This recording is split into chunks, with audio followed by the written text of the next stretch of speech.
والسلام على من لا نبي بعده. أما بعد، عن ابن عباس رضي الله عنهما أن رسول الله صلى الله عليه وسلم رأى خاتما من ذهب في يد رجل فنزعه فطرحه وقال: يعمد أحدكم إلى جمرة من نار. رواہ مسلم. معزز برادران اسلام، میں نے ابھی آپ کے سامنے مسلم شریف کی ایک حدیث پڑھی ہے. اس حدیث کے راوی حضرت ابن عباس رضی اللہ عنہ وہ روایت کرتے ہیں کہ رسول اللہ صلی اللہ علیہ وسلم نے ایک آدمی کے ہاتھ میں سونے کی انگوٹھی دیکھی. رسول اللہ صلی اللہ علیہ وسلم ایک آدمی کے ہاتھ میں سونے کی انگوٹھی دیکھی تو آپ نے اسے اتار کر پھینک دیا. جیسے رسول اللہ صلی اللہ علیہ وسلم نے ایک آدمی کے ہاتھ میں سونے کی انگوٹھی پہن رکھے تھے، جیسے ہی دیکھے تو اللہ کے نبی صلی اللہ علیہ وسلم نے اس سونے کی انگوٹھی کو نکال کر پھینک دیے اور فرمایا: تم میں سے ایک شخص آگ کے انگارے کا ارادہ کرتا ہے اور اس کو اپنے ہاتھ میں رکھ لیتا ہے.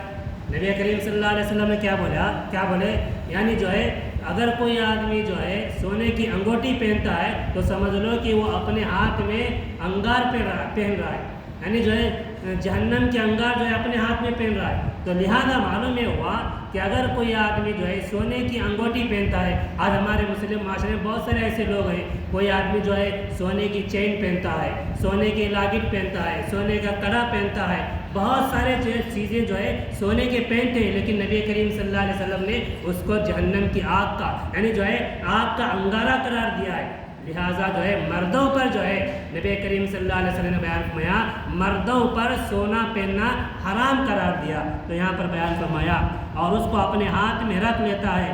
آپ نے فرمایا اس انگوٹھی کو انگارہ قرار دیا جو ہاتھ میں رکھا گیا. رسول اللہ صلی اللہ علیہ وسلم کے جانے کے بعد اس آدمی سے کہا گیا اپنی انگوٹھی پکڑ لو اور اس کو بیچ کر ہبا کر کے اس کو ہبا کر کے اس سے فائدہ اٹھا لو. یعنی بعض صحابہ تھے تو جیسے ہی نبی کریم صلی اللہ علیہ وسلم نے یہ بات بول کر چلے گئے تو بعض صحابہ ان سے کہنے لگے تو اس انگوٹھی کو اٹھاؤ جو نبی کریم صلی اللہ علیہ وسلم نے پھینکا ہے، اس انگوٹھی کو اٹھاؤ اور اٹھا کر اس کو بیچ دو، یعنی بیچ کر اس کو فائدہ اٹھا لو.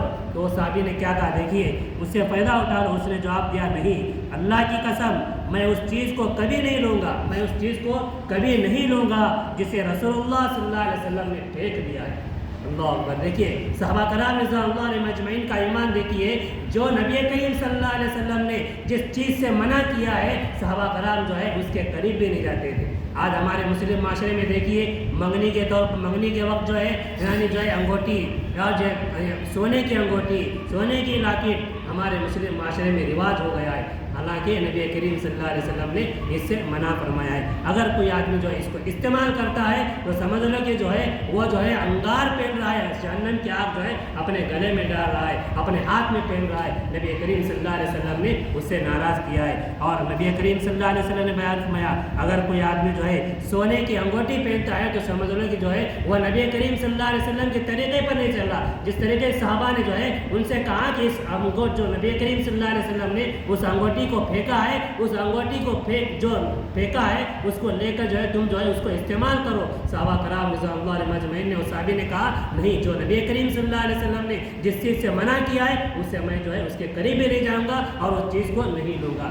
معلوم یہ ہوا کہ نبی کریم صلی اللہ علیہ وسلم نے جو بتایا ہے اس کو ہم کرنا چاہیے. جس چیز سے نبی کریم صلی اللہ علیہ وسلم نے منع کیا ہے اس سے باز آنا چاہیے. یہی نبی کریم صلی اللہ علیہ وسلم کی اطاعت ہے. اللہ رب العالمین سے دعا ہے کہ الہ العالمین ہم تمام کو کہنے اور سننے سے زیادہ عمل کرنے کی توفیق عطا فرمائے. وآخر دعوانا الحمدللہ رب العالمین.